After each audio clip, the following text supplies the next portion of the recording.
Now, when you play it, if you see the Totoro logo on the title scene at 0 minute 0 second, then the screen goes black. This stays for 3 seconds, then a flower and a card appear. There's a message on a card which says, "Take care, Chihiro, let's meet again one day, Risa." And you see a girl who's looking at a card with a grumpy, well, not grumpy, but rather a motivated look and in a sloppy posture. Then we know she's the main character of the movie, Chihiro, and the movie is located in modern Japan. Chihiro Ogino, a 10-year-old girl in a car with her parents in the beginning of the movie, and they're moving to a new town. So you might wonder where this place is.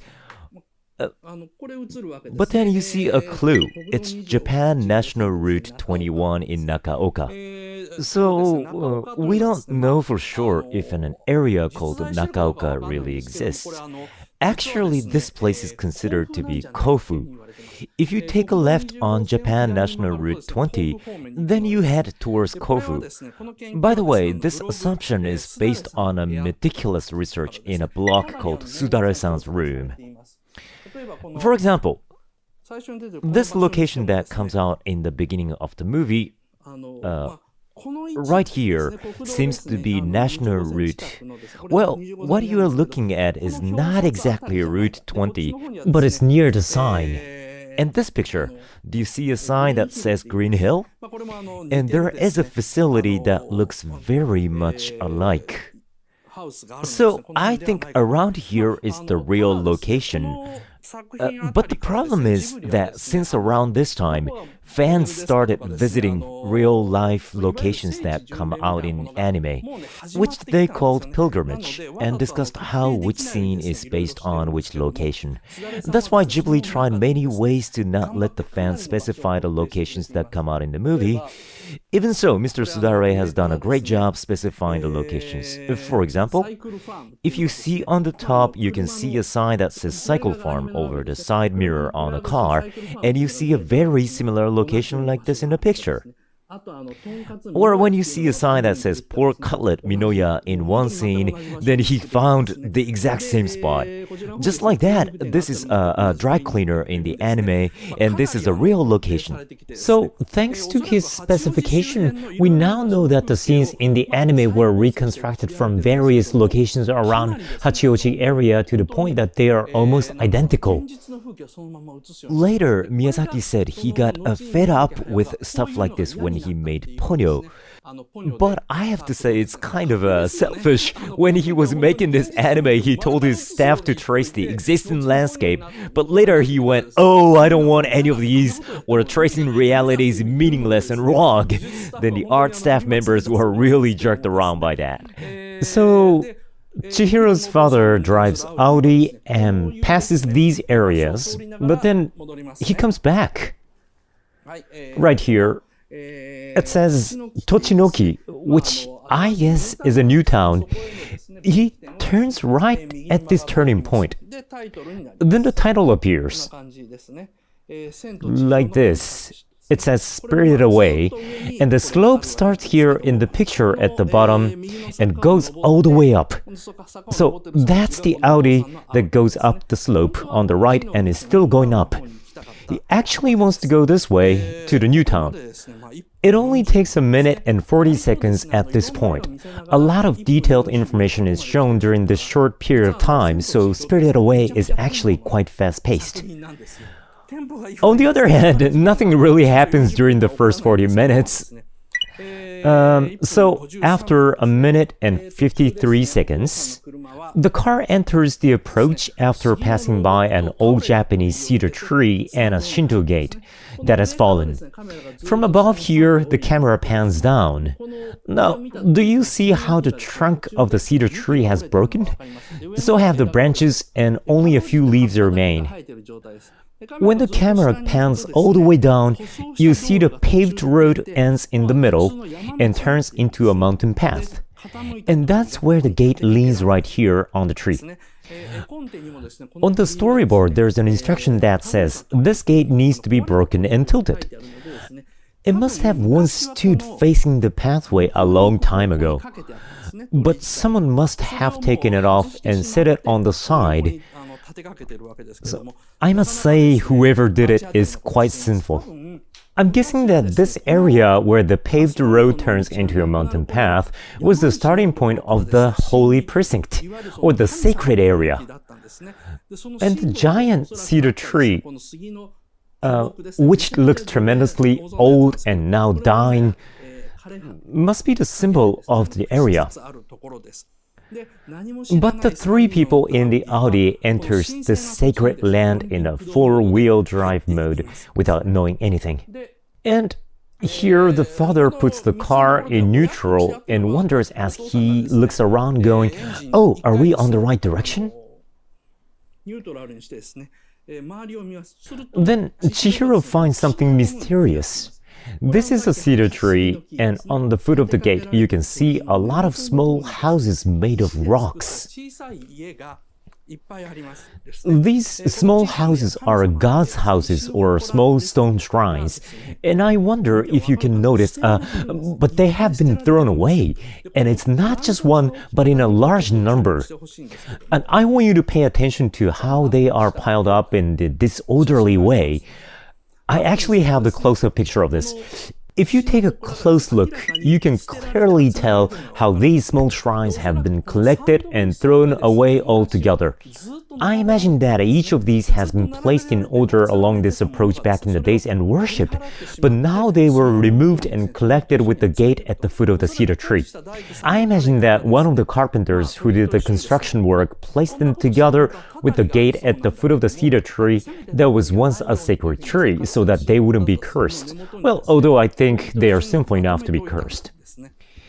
If you look carefully as the car passes by, well, some of these stone shrines are missing roofs, and you can see how there are small tableware inside them. I believe they were used to offer things like sake, but do you see how one of them is in red? There's one that's in red, and I don't know, but it's somehow a bit creepy. This red is not subtle, but strikingly bright that jumps into your eyes. Now, you may have already noticed, but Spirited Away is actually a horror movie. It's basically a horror movie, but the second half is made with taste of fantasy, which is so fun to watch. It's hard for us to see it also because of the storyline where Chihiro changes her name to Sen and works. But at least for the first 30 minutes of the movie until the part where Chihiro meets Yubaba is pretty straightforward horror. So, how should we see this scene? Where an area that was supposed to be sacred is dishonored with the gate removed, God's house is abandoned, and a car with a four-wheel drive carelessly entering inside. Oh, I'm sorry, my tie's crooked. How about this? Well, I'm telling a scary story, so maybe that's why. So, the storyline and the depiction here are structured so similarly to a type of Hollywood movie where a family, without knowing, moves into a cursed land owned by Native Americans. As for Chihiro, she has just left her last school, but hasn't transferred to a new one. Belonging to nowhere means she's unsettled, like a god without a house. She can enter this mysterious and sacred world because she's put under the same circumstance as the gods who are unsettled as their stone shrines have been destroyed. There's a classic setting in horror movies. That is, you can't enter into a cursed area unless you share something in common with the curse. In this movie, the entire family is unsettled. They're in the middle of moving, plus, well, I'll explain this more next week, but they are in the middle of a family crisis. That's why the three of them somehow look fallen apart, but that's how they also qualify to enter this world. The family crisis part may be a bit hard to understand, so I will explain to you step by step next week. Anyway, that's how they end up entering the God's land by mistake. Okay, here. So,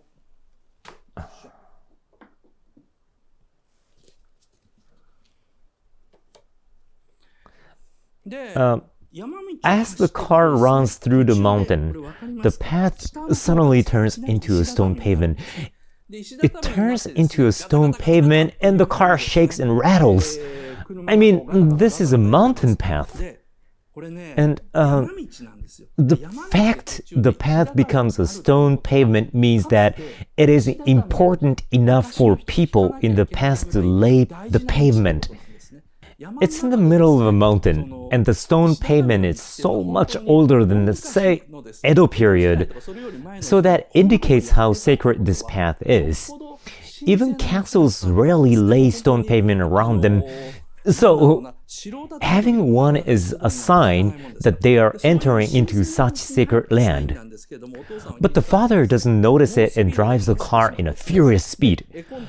On the storyboard, there's a comment that says the mom is used to the dad's reckless driving. That's why she doesn't change her facial expression. But for Chihiro, it was the first time to see her dad drive like that, so she's so surprised. And suddenly a tunnel shows up in front of them. And in front of the tunnel, there's something called sekijin, which is like a doll in a shape of a human. Those stone figures are typically excavated from ancient Japanese tombs in the northern part of Kyushu Prefecture. And you can tell that this sacred area has been developed quite a long time ago. So when the family wonders what this is and looks up above this red tunnel, you see unreadable letters. And there's some sort of a roof and a sign over here, but you can't read what it says. Although it actually says Abraya, there's an instruction on the storyboard that says make them unreadable. So what continues from here is a theme park with a hot spring facility that's built before the economic bubble burst. But there's no real hot spring. I mean, because there's no spring source. Abreya in the movie boils regular water with a charcoal kiln instead of natural hot spring, so it's a fake spa, but they still claim that it's hot spring village. I'll explain this more in details as they get to the town. But the car suddenly stops around 3 minutes past, since keep changing fast. Whoops, okay. It's only been 3 minutes 23 seconds since the Totoro logo and the title. So the parents enter the tunnel, the father seems unalerted and says, "Oh, it's just made of mortar. This building is pretty new." He talks like he knows what this place really is, but that's because he works in an architecture industry. That's how he knows so much about the architecture. So he doesn't care, but a strong wind blows from behind them, and they blow together and enter into the tunnel. That gives Chihiro a bad feeling, so she refuses strongly to go inside the building. This is at 4 minutes 18 seconds. She says, "I'm not going. Only the father and the mother go in." But when Chihiro glances at the stone figure, it's actually kind of hard to tell, but the camera zooms into the stone figure extremely slowly. You may notice it more easily if you look at the edge. The lens is closer to the subject in this picture compared to this one. The background flows outward. It's so subtle, but the scene is so carefully depicted with such a slow tracking shot where the camera gets closer to the figure. Chihiro's mind is captivated by it, and she's having a bad feeling. This is only a 2-second cut, so you can't really tell what's going on. By the way, there was originally a setting that this stone figure turns into a frog at night and spouts water from its mouth. But later they omitted the setting thinking that they would be going too far. But there is a scene where another stone figure spouts water from its mouth. So please think the reason why there is a river between the two worlds which prevents Chihiro to cross is because this guy eventually turns into a frog. So that's how they enter the building. Chihiro has a bad feeling, but still she ends up going inside. This is a scene where the father and the mother go inside the tunnel for the first time. The mortar wall is painted in red. This is a scene at the end. This is almost at the last scene. The family is coming back from the other world. Here, you see the same tunnel, but the stone figure has turned into a mere boulder, and the wall is a stone wall that is covered by trees. They aren't exactly the same tunnels in the beginning and at the end. So before they enter the tunnel, they're already being tricked. They have already entered the other world. So the mysterious world doesn't start when they come out of the tunnel, but before they enter it. Then when exactly do they cross the boundary line? Well, it's probably right when they pass by the small stone shrines that they enter the world of gods. So this is 5 minutes and 53 seconds. When they reach the end of the tunnel, they see a wide plain and an uphill stretching out, which later becomes like an ocean. And there's no one on that plain. This is 6 minutes and 50 seconds, as Chihiro gets worried and says, Mom, I don't want to go. The mother just says, hurry up, Chihiro, but not even wants to look at Chihiro in the eyes. The father and the mother are actually in a good mood. When the mom loses her balance, the dad catches her saying, are you okay? And smile at each other, but they only tell Chihiro to hurry up. This is strange. There's a reason why both parents and especially the mother is acting cold to Chihiro, but I will talk more about this next week on the second half. And I'm gonna go in depth on this. It's been said that parents are childlike, like young couples, so they leave Chihiro out, but there's no way, Miyazaki does something so meaningless. I'll talk more about this next week. So after they leave the tunnel at 7 minutes and 38 seconds, they see a very strange scene spread out.